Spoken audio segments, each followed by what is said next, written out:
Welcome to the last week of class. This is going to be a short video. I thought about not doing a video this week at all, but I thought, a short one might help.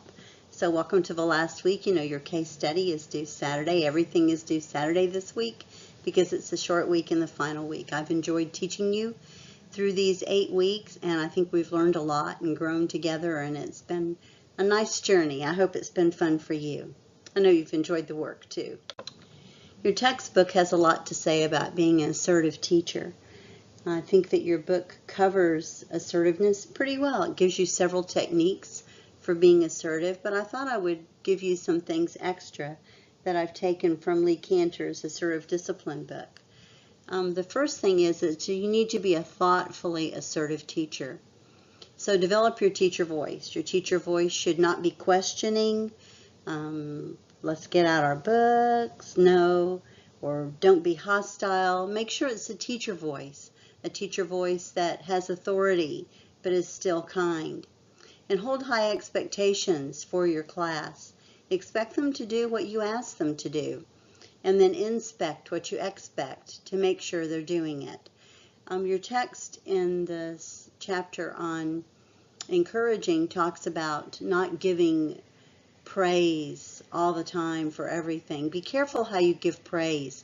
When you hold high expectations, then give people genuine praise for what they've done.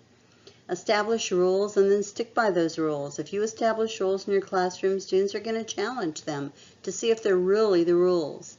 All of us want to know our boundaries. Everyone expects when they come into class to know what's expected of them and to be able to do it. You want to know what's expected of you for your job.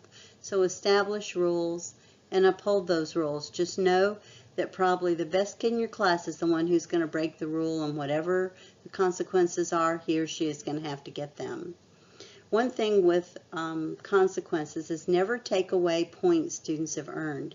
If you allow your students to earn points, then have them keep them. Find some other type of consequence. Determine corrective actions for your students. They don't always have to be punitive. Many times they can be corrective. And start off your year by teaching the policies and procedures at the beginning of the year. And I think, as I have found, you have to continue teaching those policies and procedures all year long. So be an assertive teacher. Don't be a teacher that is hostile, or that is passive, or that is aggressive. Be assertive. Assertive means you know your job, you expect them to do their job, and you'll do your job. Chapter 25 is about being an encouraging teacher. All of us want to be encouraging. This chapter discusses the difference between praise and encouragement. Our society confuses the two, and sometimes we confuse it too. Teachers spend a lot of time praising students when they should be encouraging students. We should never applaud talent. Talent is God-given. We should praise effort, hard work, tenacity. We can give encouragement to a student anytime. Praise can only come from a product.